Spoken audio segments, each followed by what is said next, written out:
Welcome to HowardHardyHouseAuction.com. I'm Bill Menish, and here she is, the historic Howard Hardy House, one of only two remaining pre-Civil War homes in downtown Louisville. Now, you might think that she got her moniker from some guy named Howard Hardy, but actually it's two surnames, one for the builder, John Howard, and the other for the owner, Nathaniel Hardy. Well, let's take you inside old 429 South 2nd Street and show you around while I tell you her unique story. The Jefferson County PVA says she was built in 1840, but documented history says she was built around 1830 by Hardy's father-in-law, John Howard. The amazing renovation you see was completed in 2006. But check this out.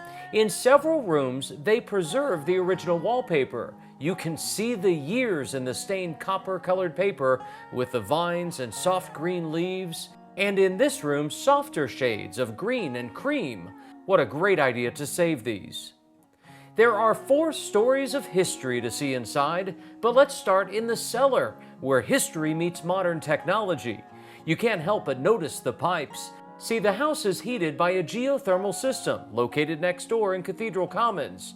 Geothermal can save up to 70% over traditional heating systems.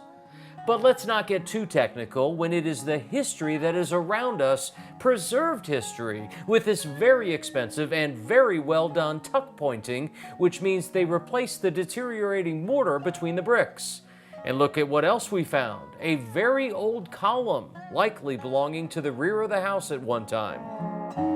On the main floor, most recently used as an office space, there is plenty of room and plenty of outside light from these large windows. Each room with a fireplace, the only source of heat back then, and each door with what looks like hardware of the time, complete with the skeleton key. I mentioned she is one of only 2 surviving homes of the time downtown, but she is the only one with this. In the rear L, the only known example of slave quarters in downtown Louisville. Evidence of the presence of slaves is found in John Howard's will, leaving 38 enslaved African Americans as part of the inheritance. Nathaniel and Charlotte Hardy owned between 3 and 6 slaves, mostly women and children working as domestics. The First Society of a New Church, known for opposing slavery, met here in the summer of 1846. The Hardys were founding members. But that didn't seem to impact Charlotte Hardy's ownership of slaves, because in 1850, shortly after the death of her husband, still 11 years from the start of the Civil War, she still had 5 slaves here. Charlotte continued to live in the house until 1848.